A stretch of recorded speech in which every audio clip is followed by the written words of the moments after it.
Durante un instante la bicicleta cabeceó y el joven cuerpo dio la impresión de haber agregado una vela, una ala inmensa, y pronto vimos alejarse a toda velocidad a la joven criatura semihumana, semihelada, Angelo Peri, prosiguiendo su viaje. Precisamente de eso me privaba la presencia de Albertín, mi vida con Albertín. ¿Me privaba de ellas? ¿No habría debido pensar, en cambio, que me gratificaba con ellas? Si Albertín no hubiera vivido conmigo, si hubiera sido libre, yo habría imaginado, y con razón, a todas aquellas mujeres como objetos posibles, probables, de su deseo, de su placer. Habrían sido a mis ojos como esas bailarinas que, representando en un ballet diabólico las tentaciones de determinado ser, lanzan sus flechas hacia el corazón de otro ser. ¿Cómo habría odiado yo a las modistillas, a las muchachas, a las actrices? Objeto de horror, habrían sido excluidas por mí de la belleza del universo.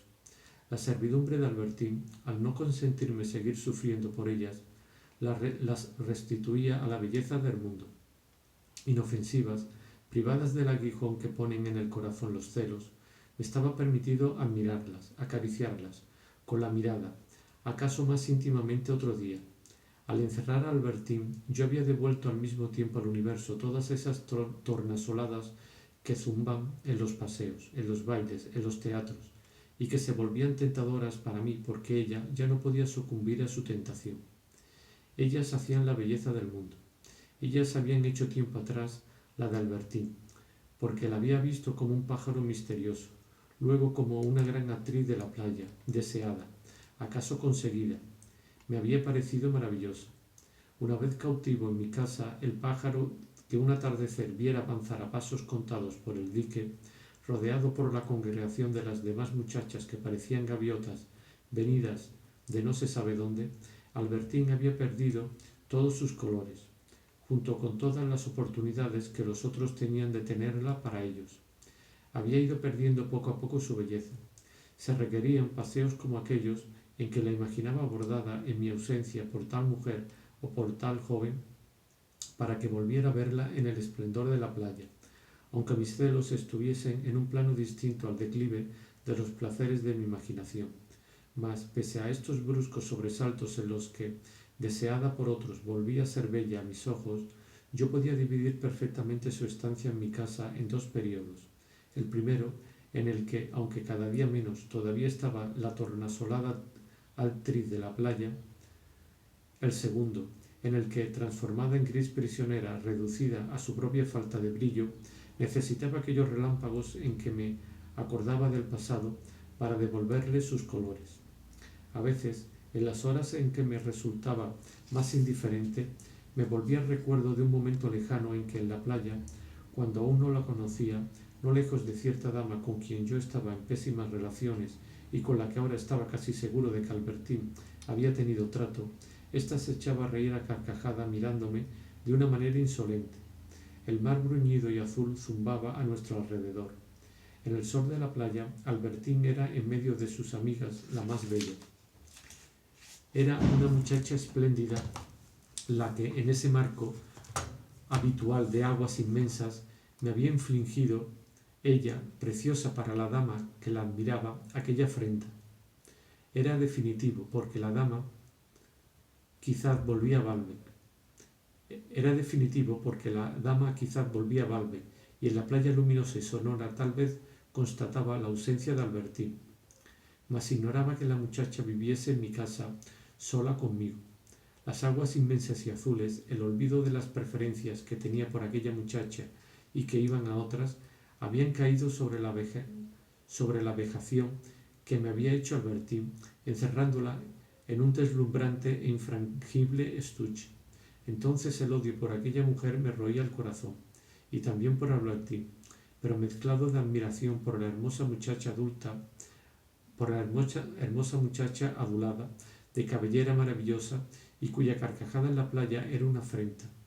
La vergüenza, los celos, la reminiscencia de los primitivos deseos y del marco deslumbrante habían devuelto a Albertín su belleza, su valor de otro tiempo, y de este modo, con el hastío algo pesado que sentía junto a ella, alternaba un deseo estremecido, lleno de imágenes magníficas y de añoranzas, según que estuviera a mi lado en mi cuarto o que en el dique yo le devolviera su libertad en mi memoria con sus alegres vestidos de playa, al son de los instrumentos de música del mar. Albertín, unas veces ahí, salida de ese medio, poseía y sin gran valor, otras sumergida de nuevo en él tras escapárseme a un pasado que yo nunca podría conocer, ofendiéndome delante de la señora, de su amiga, tanto como la salpicadura de las olas o el aturdimiento del sol, Albertín restituida a la playa o de regreso en mi cuarto, en una especie de amor anfibio. En otra parte, una pandilla numerosa jugaba a la pelota.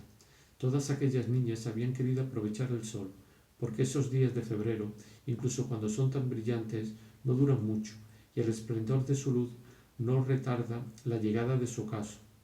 Antes de que sobreviniese, tuvimos algún tiempo de penumbra, porque después de haber llegado hasta el Sena donde Albertín admiró y con su presencia me impidió admirar los reflejos de velas rojas sobre el agua invernal y azul, una casa de tejas agazapadas a lo lejos como una sola amapola en el horizonte claro del que Saint-Cloud parecía, más lejos, la petrificación fragmentaria, friable y acanalada. Bajamos del coche y caminamos largo rato. Incluso durante unos instantes le di el brazo y me parecía que ese anillo en el suyo formaba bajo el mío, que ese anillo que el suyo formaba bajo el mío unía en un solo ser nuestras dos personas y ligaba uno al otro nuestros dos destinos. A nuestros pies, nuestras sombras paralelas, luego acercadas y unidas, hacían un dibujo delicioso. Cuando estábamos en casa, ya me parecía maravilloso, desde luego, que Albertín viviese conmigo, que fuese ella la que se echase sobre mi cama, pero que delante de aquel lago del Bois que yo tanto amaba, al pie de los árboles, fuera precisamente su sombra, la sombra pura y simplificada de su pierna, de su busto, lo que el sol tenía que pintar a la aguada junto a la mía sobre la arena de la Alameda, era como su exportación al exterior en plena naturaleza, y encontraba un encanto más inmaterial sin duda, pero no menos íntimo, que en el acercamiento, en la fusión de nuestros cuerpos, en la de nuestras sombras. Luego volvimos a subir al coche, y para el regreso se adentró por pequeñas alamedas sinuosas en las que los árboles de invierno, vestidos de hiedra y zarzas como ruinas, parecían conducir a la morada de un mago. Nada más salir de su sombría bóveda, oscurecida, volvimos a encontrar, para salir del Bois, la plena luz del día, tan clara aún que pensaba que tendría tiempo de hacer cuanto quisiera antes de la cena, cuando, apenas unos instantes después, en el momento en que nuestro coche se acercaba al Arco del Triunfo, vi, con un brusco sobresalto de sorpresa y espanto, encima de París, la luna llena y prematura, como la esfera de un reloj parado que nos hace creer que vamos con retraso. Habíamos dicho al cochero que nos llevara a casa. Para ella era tanto como volver a mi casa. La presencia, por más que las amemos, de las mujeres que deben dejarnos para volver a su casa, no dan esa paz que yo saboreaba en la presencia de Albertín sentada en el fondo del coche a mi lado. Presencia que no nos encaminaba hacia el vacío de las horas en que estamos separados, sino a la reunión más estable todavía y mejor protegida dentro de mi intimidad doméstica, que era también la suya, símbolo material de la posesión que yo tenía de ella. Cierto que para poseer hay que haber deseado. Poseemos una línea, una superficie, un volumen, solo si nuestro amor lo ocupa. Pero durante nuestro paseo, Albertín no había sido para mí, como lo fue Rachel en otro tiempo, un vano polvo de carne y tela. La imaginación de mis ojos, de mis labios, de mis manos, habían construido con tanta solidez y pulido con tanta ternura su cuerpo en Balbec que ahora, en aquel coche, para tocar su cuerpo, para contenerlo, no tenía necesidad de apretarme contra Albertín, ni siquiera de verla. Me bastaba oírla, y si estaba callada, saberla a mi lado. El trenzado de todos mis sentidos la envolvía por completo y cuando llegaba delante de la casa se apeó con toda naturalidad.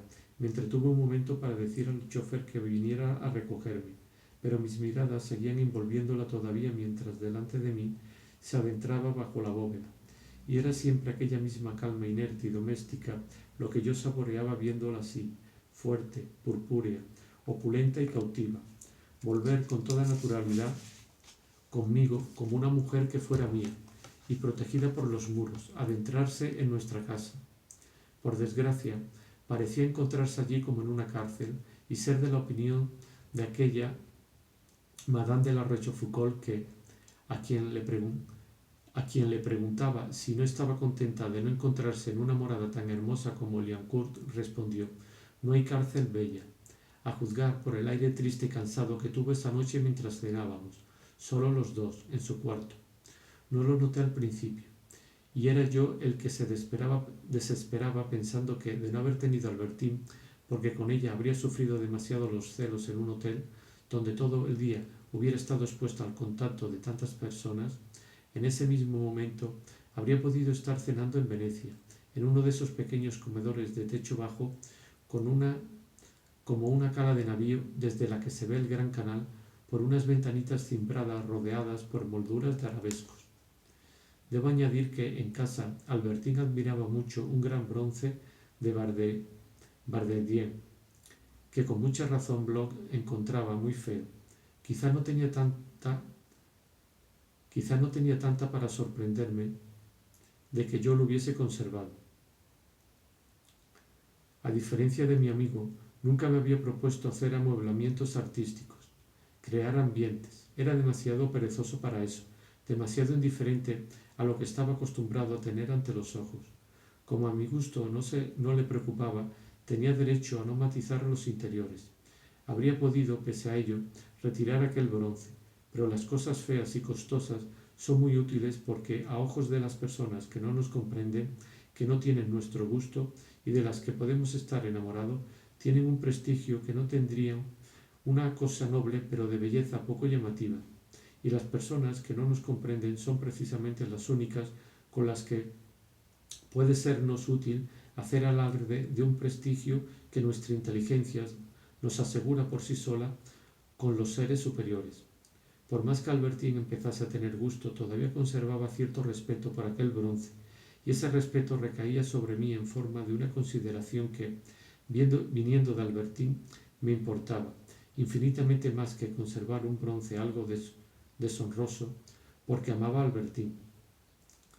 Pero la idea de mi esclavitud dejaba de pronto de pesarme, y deseaba seguir prolongándola porque me parecía ver en que Albertine sentía cruelmente la suya. Cierto que cada vez que le había preguntado si no se encontraba disgusto en mi casa, siempre me había respondido que no sabía dónde podría ser más feliz. Mas estas palabras eran desmentidas a menudo por cierto aire de nostalgia, de abatimiento. Claro que si tenía gustos que yo le había supuesto, claro que si tenía los gustos que yo le había supuesto, ese constante impedimento de satisfacerlos debía de ser tan irritante para ella como calmante lo era para mí. Calmante hasta el punto de que la hipótesis de haberla acusado injustamente me habría parecido la más verosímil si con ello no me hubiese resultado muy difícil explicar aquella extraordinaria aplicación que Albertine ponía a no estar sola nunca, en no estar nunca libre, en no quedar separada un solo instante delante de la puerta cuando volvía, en hacerse acompañar ostensiblemente cada vez que iba a telefonear por alguien que pudiera repetir sus palabras, por François, por André, en dejarme siempre solo, sin parecer que lo hacía a propósito. Con esta última, cuando habían salido juntas, para que yo pudiese tener un informe detallado de su salida.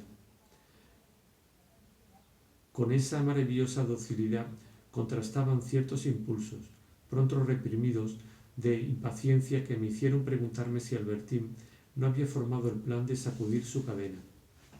Algunos hechos accesorios apuntalaban mi suposición. Por ejemplo, un día que había salido solo, cerca del Passy, encontré a Giselle y hablamos de unas cosas y otras. Pronto le dije, bastante satisfecho de hacérselo saber, que veía constantemente a Albertine. Giselle me preguntó dónde podría encontrarla porque tenía precisamente una cosa que decirle. ¿Qué cosas? Cosas que se refieren a amiguitas suyas. ¿Qué amigas? Quizás yo pueda informarle, lo cual no le impedirá verla. Oh, amigas de antes, no recuerdo los nombres, respondió Giselle con aire vago, batiéndose en retirada. Me dejó convencida de haber hablado con tal prudencia que todo tenía que hablarme precisamente, que todo tenía que haberme parecido muy claro. Pero la mentira es tan poco exigente, necesita tan poca cosa para manifestarse, que se trataba de amigas de antes, cuyos nombres ni siquiera sabía. ¿Por qué había tenido precisamente necesidad de hablar con Albertín? Ese adverbio, pariente bastante cercano de una expresión cara a Madame Cotard, viene de Perilla, solo podía aplicarse a una cosa particular, oportuna, acaso urgente, referida a personas concretas. Por otra parte, la forma misma de abrir la boca, como cuando se va a bostezar, con aire vago mientras se decía, retrocediendo casi con el cuerpo, como si desde ese momento diera marcha atrás en nuestra conversación, no sé, no recuerdo los nombres, transformaba tanto su cara y, concordando con ella la voz, en una cara de mentira que la expresión totalmente distinta, decidida, animada, proyectada hacia adelante, de tengo precisamente, significaba una verdad. No interrogué a Giselle. ¿De qué me hubiera servido? Cierto que no mentía de la misma manera que Albertín.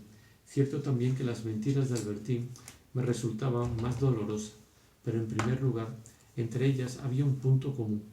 El hecho mismo de la mentira que, en ciertos casos, es una evidencia, no de la realidad que se oculta bajo esa mentira.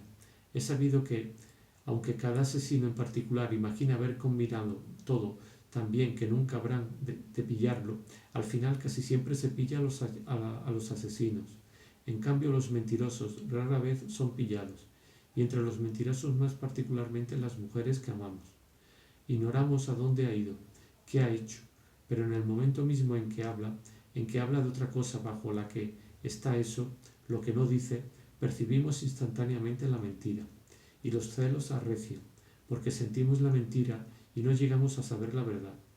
En Albertín, la sensación de la mentira venía dada por muchas particularidades que ya se han visto en el curso de esta narración, pero principalmente porque, cuando mentía, su relato pecaba bien por insuficiencia, omisión o inverosimilitud, bien al contrario por exceso de minúsculos hechos destinados a volverlo verosímil. Pese a la idea que se hace el mentiroso, la verosimilitud no es del todo la verdad.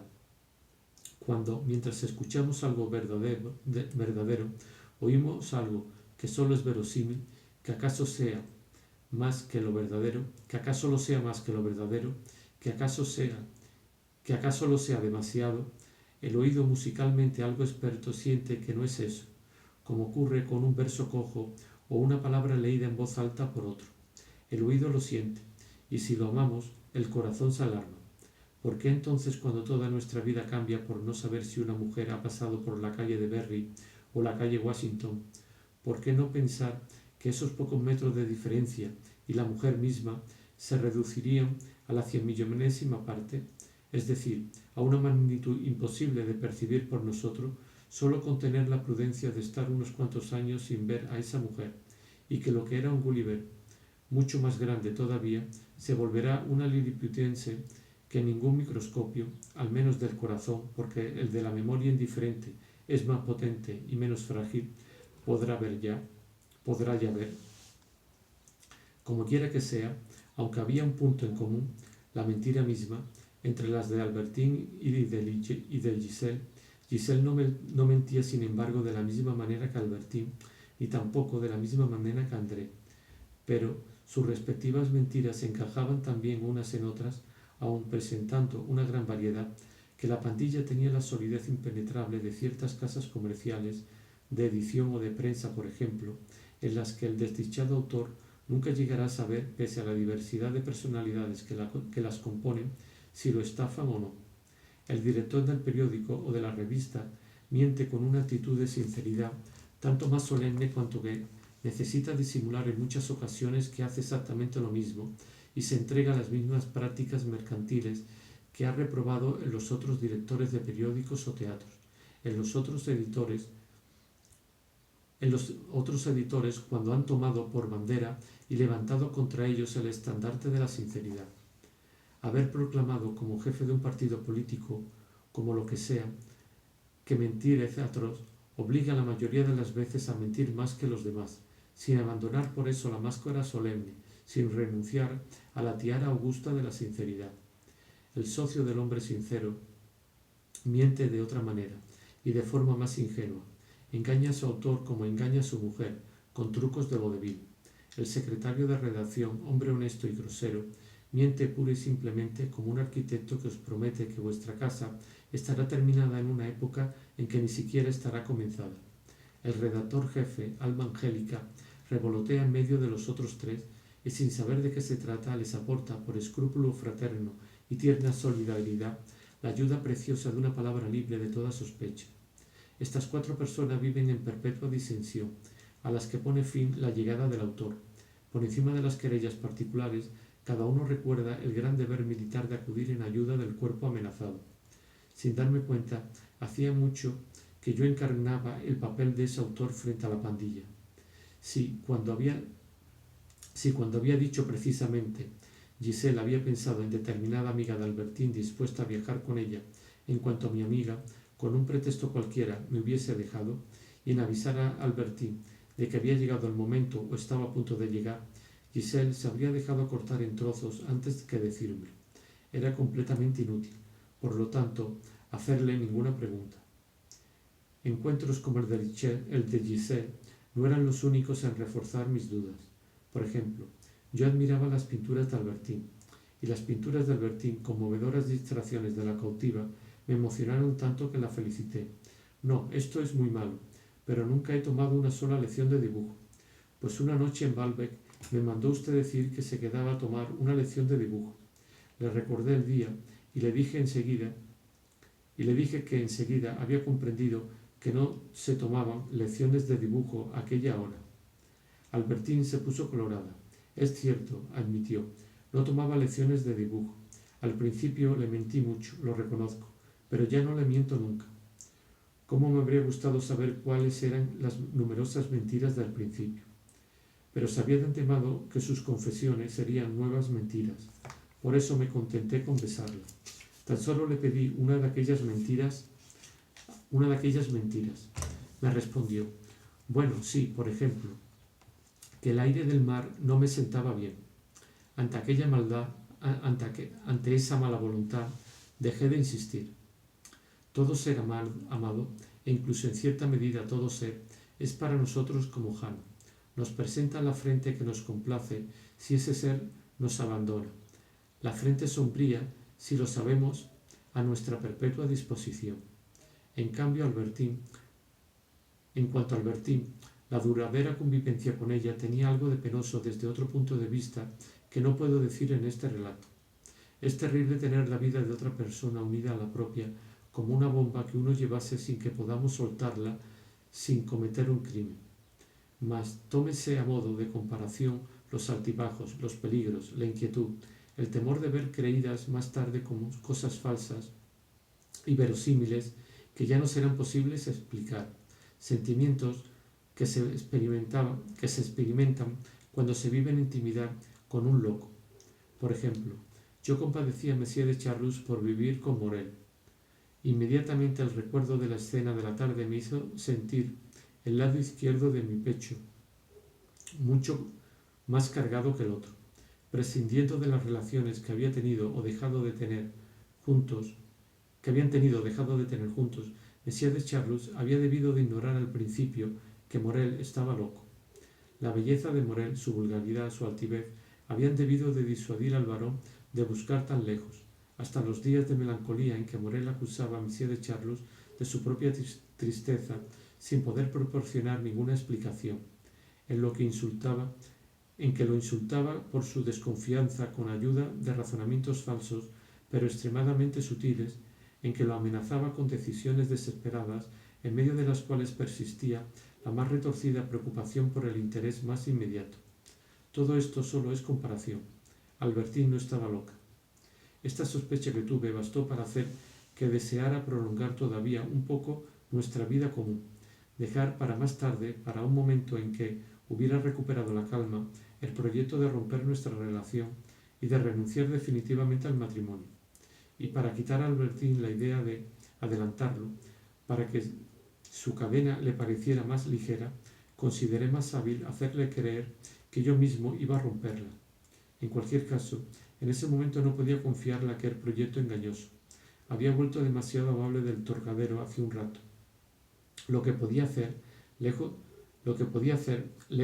de afligirla con una amenaza de ruptura, era a lo sumo callarle los sueños de perpetua vida común que maquinaba mi corazón agradecido.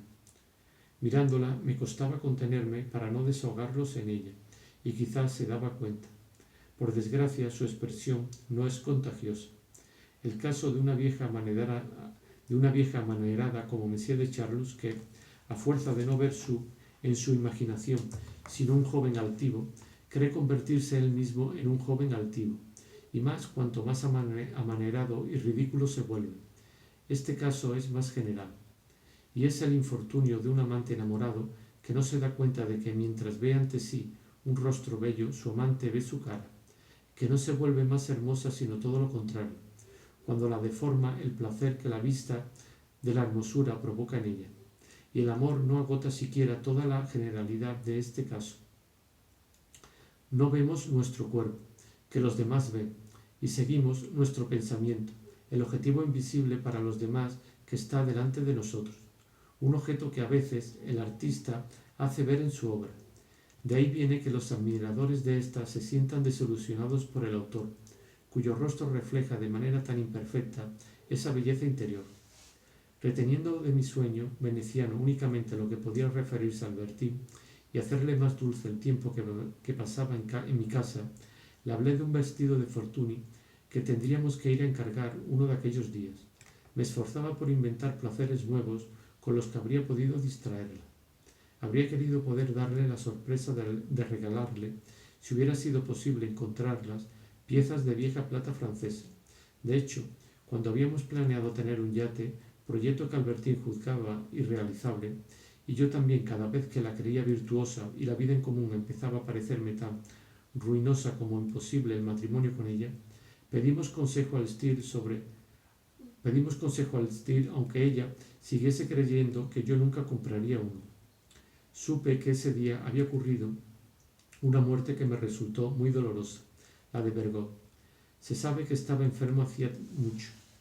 No desde luego de la enfermedad que había tenido al principio y que era natural. La naturaleza no parece demasiado capaz de provocar enfermedades bastante largas, pero la medicina se ha arrogado el arte de prolongarlas.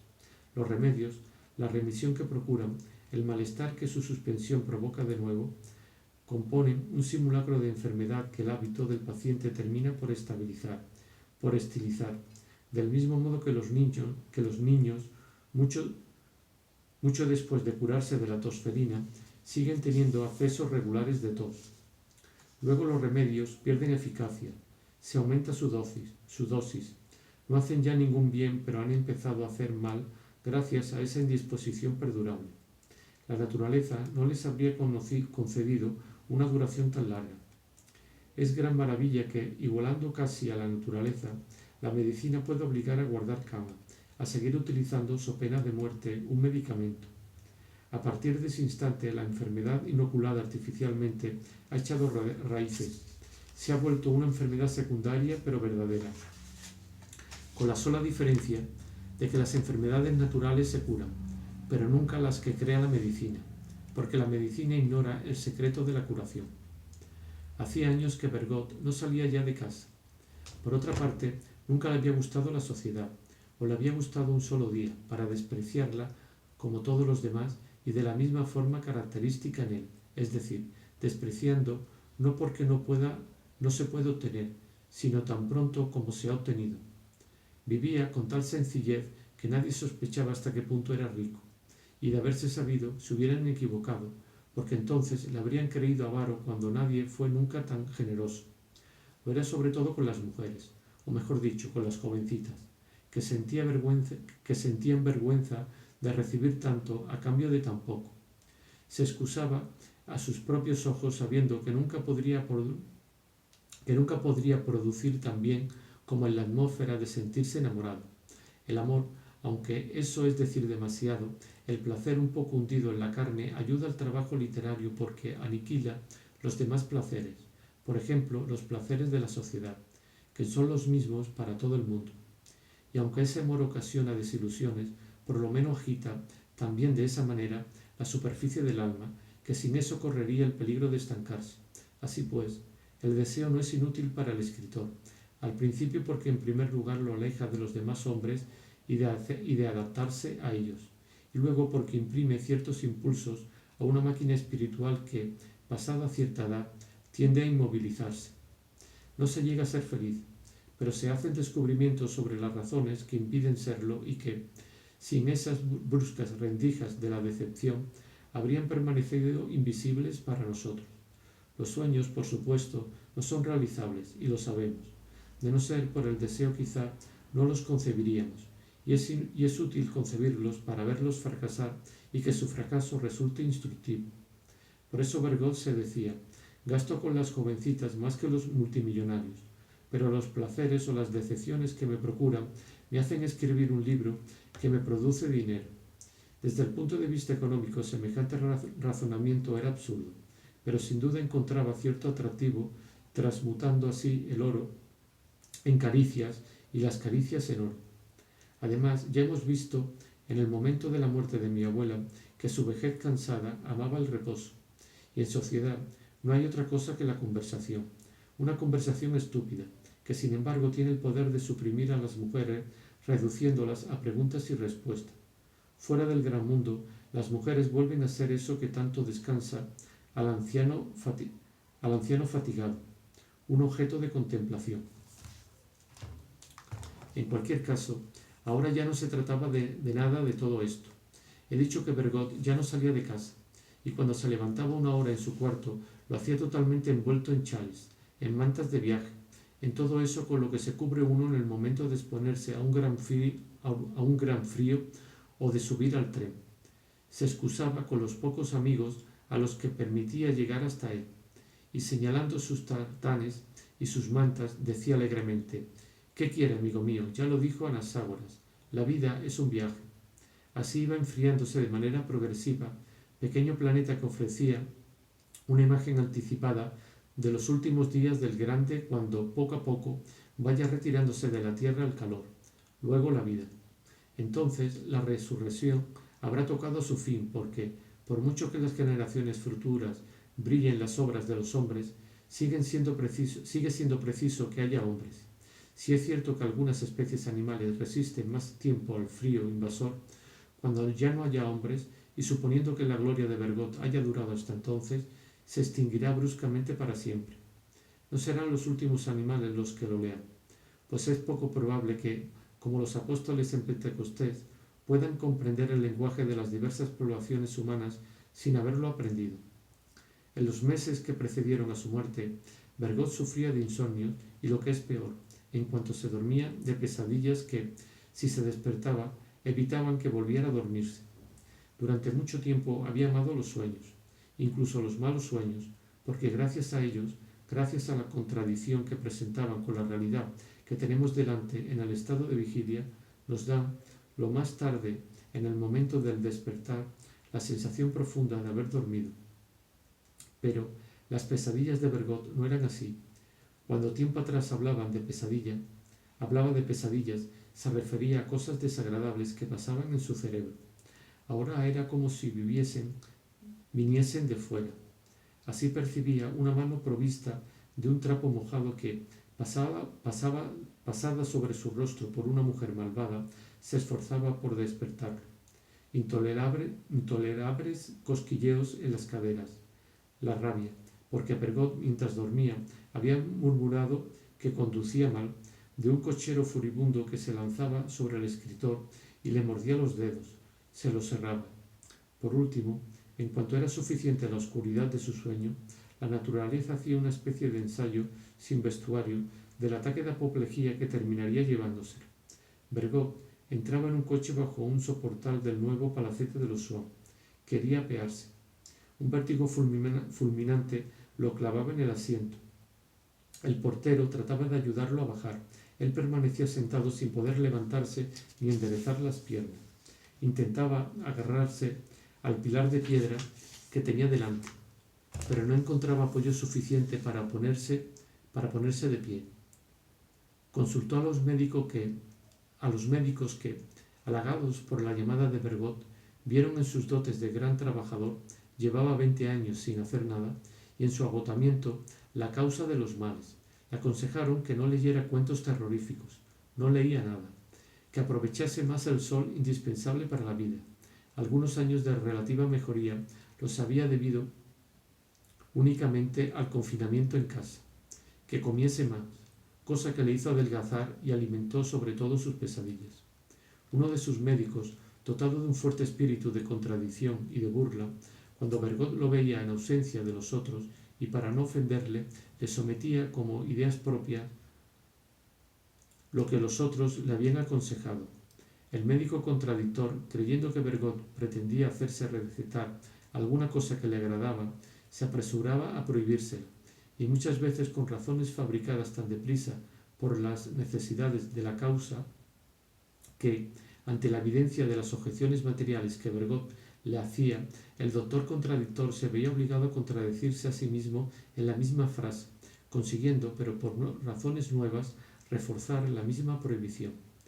Bergot volvía a uno de sus primeros médicos, hombre que, dándoselas de ingenioso, sobre todo ante uno de los maestros de la pluma, si Bergot insinuaba, me parece, sin embargo, que el doctor X me dijo, hace tiempo por supuesto, que eso podía congestionarme los riñones y el cerebro. Sonreía maliciosamente, levantaba el dedo y decretaba, ha dicho usted, he dicho usar, no he dicho abusar. Naturalmente, cualquier remedio, si se exagera, se vuelve un arma de doble filo. Hay en nuestro cuerpo un cierto instinto de lo que nos resulta saludable, como en el corazón de lo que es el deber moral, y que ninguna autorización del doctor en medicina o en teología pueden suplir. Sabemos que los baños fríos nos hacen daño, pero nos gustan. Siempre encontraremos un médico para aconsejárnoslo, no para impedir que nos hagan daño. De cada uno de los médicos, Bergot tomó lo que, por prudencia, se había prohibido desde hacía años. Al cabo de unas semanas, los antiguos malestares habían reaparecido y se habían agravado los recientes. Enloquecido por un sufrimiento constante, al que se añadía el insomnio entrecortado por breves pesadillas, Bergot no volvió a llamar a ningún médico y recurrió con éxito, pero con exceso, a diferentes narcóticos, leyendo con fe cada uno de los prospectos que los acompañaban, prospectos que proclamaban la necesidad del sueño, pero insinuando que todos los productos que lo procuran, salvo el contenido en el frasco que envolvía y que nunca causaban ninguna intoxicación, eran tóxicos y volvían por ello el remedio peor que el mal. Bergot los probó todos. Algunos son de familia distinta de aquellos a los que estamos habituados, derivados por ejemplo del amilo y del etilo. Es imposible ingerir el producto nuevo, de composición totalmente distinta, sin una deliciosa expectativa por lo desconocido. El corazón late como en una primera cita. ¿Hacia qué desconocidos géneros de ensueños nos conducirá el recién venido? Hasta ahora está en nosotros, tiene la dirección de nuestro pensamiento. ¿De qué forma vamos a dormirnos? Y una vez que lo estemos, ¿por qué extraños caminos, sobre qué cimas, a qué abismos inexplorados nos conducirá el todopoderoso amo? ¿Qué nueva agrupación de sensaciones vamos a conocer en ese viaje? ¿Nos llevará al malestar, a la beatitud, a la muerte? La de Bergot sobrevino la víspera de ese día, después de haberse confiado así a uno de esos enemigos, demasiado potente. Murió en las circunstancias siguientes. Debido a una crisis de uremia bastante leve, se le había recetado reposo, pero como un crítico de arte había escrito que en la vista de Delft de Vermeer, prestado por el Museo de la Haya para una exposición de pintura holandesa, cuadro que adoraba y creía conocer a la perfección, un pequeño lienzo de pared amarilla del que no se acordaba estaba tan bien pintado que, si se miraba aislado, era como una preciosa obra de arte china, de una belleza que se bastaba a sí misma. Bergot comió unas patatas, salió de casa y entró en la exposición. En cuanto tuvo que subir los primeros escalones, sintió mareos.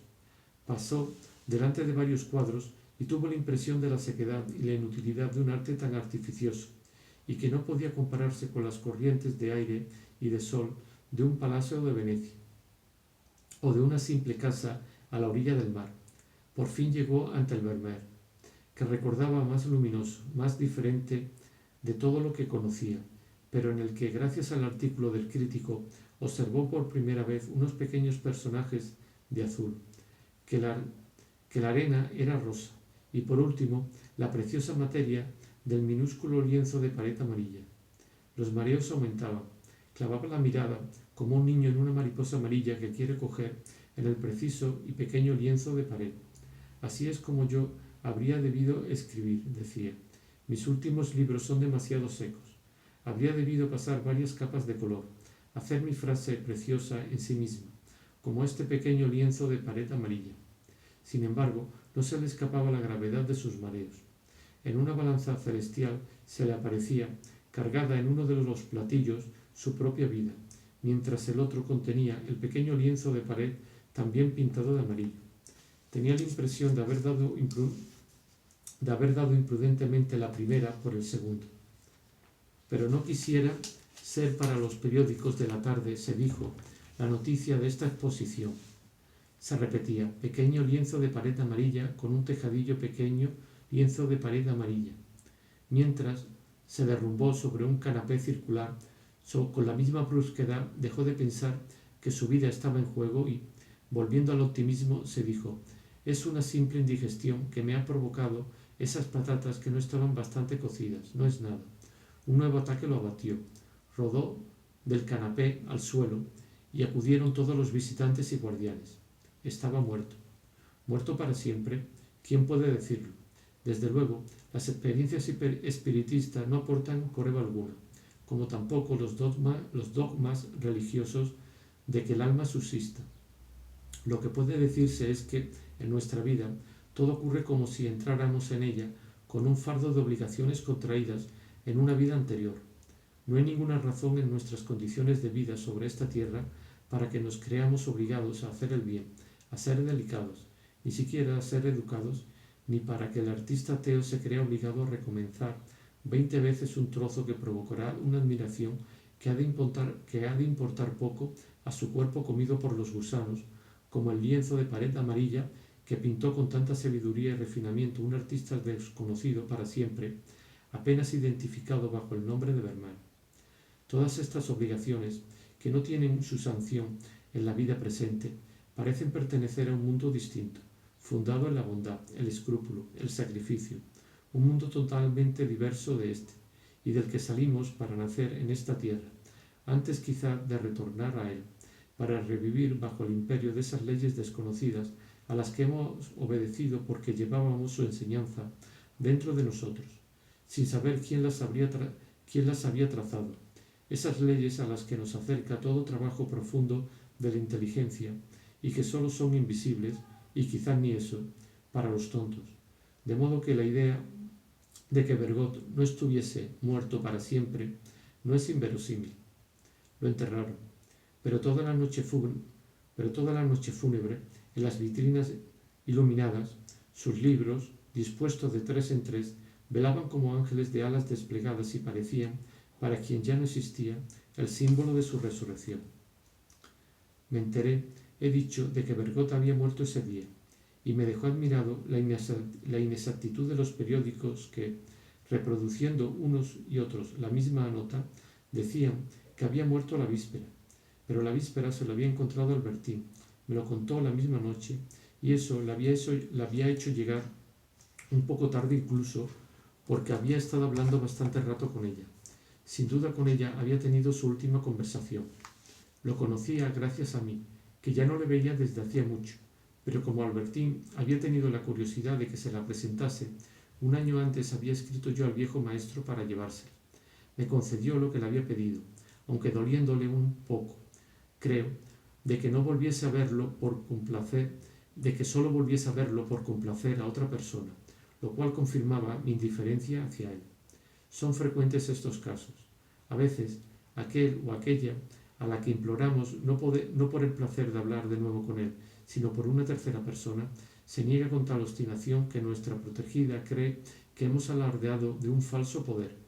Más a menudo el genio o la belleza célebre consiente, pero, humillados en su gloria, heridos en su afecto, ya no tienen por nosotros más que un sentimiento menguado, doloroso, algo despreciativo. Mucho después adiviné que había acusado falsamente a los periódicos de inexactitud, porque ese día Albertín no se había encontrado en absoluto con Bergot. Pero no lo sospeché ni un solo instante debido a la naturalidad con que me lo había contado, y hasta mucho más tarde no descubrí el arte encantador que tenía de mentir con sencillez. Lo que decía, lo que confesaba tenía a tal punto los mismos caracteres que las formas de la evidencia, lo que vemos, lo que sabemos de una manera irrefutable, que de ese modo sembraba en los intervalos de su vida los episodios de otra vida cuya falsedad no sospechaba yo entonces. Además, había mucho que discutir sobre ese término de falsedad. El universo es auténtico para todos y distinto para cada uno de nosotros. Si yo hubiera estado en la calle en ese momento, el testimonio de mi sentido quizá me habría revelado que la dama no había dado unos pasos con Albertín, mas si supe lo contrario, fue por una de esas cadenas de razonamiento, a las que las palabras de aquellos en quienes confiamos insertan fuertes eslabones, y no por el testimonio de los sentidos. Para invocar ese testimonio de los sentidos hubiera tenido que encontrarme precisamente fuera de casa, cosa que no habría ocurrido. Podemos imaginar, sin embargo, que semejante hipótesis no es inverosímil, y entonces me habría enterado de que Albertín había mentido. Pero, ¿es seguro esto mismo? El testimonio de los sentidos es también una operación de la mente en que la convicción crea la evidencia. Hemos visto muchas veces el sentido del oído llevar a François no la palabra que se había pronunciado, sino la que ella creía la verdadera, lo cual bastaba para que no oyese la rectificación implícita de una pronunciación mejor. Nuestro mayordomo no estaba constituido de forma distinta. El señor de Charlus llevaba en esa etapa, porque cambiaba mucho, unos pantalones muy claros y reconocibles entre mí. Sin embargo, nuestro mayordomo, convencido de que la palabra meadero, palabra que designa lo que tanto enojo había provocado en Monsieur de Rambuteau, al oír al duque de Guermantes llamarnos un edículo Rambuteau, era miadero. En toda su vida no oyó nunca una sola persona decir miadero, aunque a menudo se pronunciase así en su presencia. Pero el error es más obstinado que la fe y no examina las convicciones propias. El mayordomo decía constantemente: seguro que el señor barón de Charlus ha cogido una enfermedad para estar tanto tiempo en un miadero. Eso le pasa por ser un viejo mujeriego. Lleva los pantalones muy bien puestos. Esta mañana la señora me ha mandado a un recado a Neuilly. En el miadero de la calle Bourgogne he visto entrar al señor barón de Charlus. Al volver de Neuilly, por lo menos una hora más tarde, he visto sus pantalones amarillos en el mismo miadero, en el mismo sitio, en medio, donde siempre se pone para que no lo vean. No conocía yo nada más bello, más noble, ni más joven que cierta sobrina de Madame de Guermantes, pero al portero de un restaurante al que iba algunas veces, le oí decir a su paso: mira esa vieja presumida, vaya pinta, y por lo menos tiene 80 años. En cuanto a la edad, me parece difícil que lo creyese, pero los botones agrupados a su alrededor, que se rieron burlones cada vez que ella pasaba delante del hotel para visitar, no lejos de allí, a sus dos encantadoras tías abuelas, Madame de Fenesac y Madame de Valeroy, vieron en el rostro de aquella joven belleza los 80 años que, por burla o no, había adjudicado el portero a la vieja presumida. Se habrían muerto de risa si alguien les hubiera dicho que era más distinguida que una de las dos cajeras del hotel, que, carcomida por un eczema y ridículamente gorda, les parecía bella.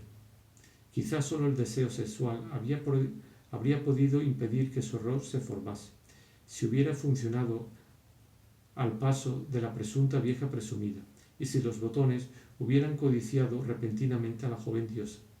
Mas, por razones desconocidas y que debían de ser probablemente de naturaleza social, ese deseo no había entrado en acción. Pero en última instancia, yo habría podido haber salido y pasear por la calle a la hora en que esa noche Albertín me hubiera dicho, al no haberme visto, que había dado unos paseos con la dama. Una oscuridad sagrada se hubiera apoderado de mi mente. Habría puesto en duda que la había visto sola.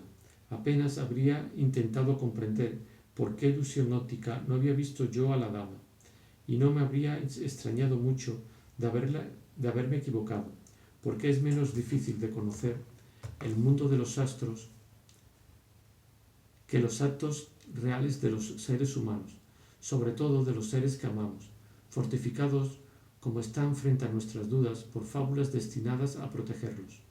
¿Durante cuántos años pueden esas fábulas dejar nuestro apático amor en la convicción de que la mujer amada tiene en el extranjero una hermana, un hermano, una cuñada que nunca han existido? Por lo demás, si el orden del relato no nos obligase a limitarnos a razones frívolas, ¿cuántas bastante más serias nos permitirían mostrar la delgadez mentirosa del inicio de este volumen donde, desde mi cama, oigo despertarse el mundo, tan pronto en un clima como en otro? Si me he visto obligado a adelgazar la cosa y a permitir y a mentir, no es en un universo. Si me he visto obligado a adelgazar la cosa y a mentir, pero no es un universo, son millones, casi tantos como pupilas e inteligencias humanas existen los que se despiertan cada mañana.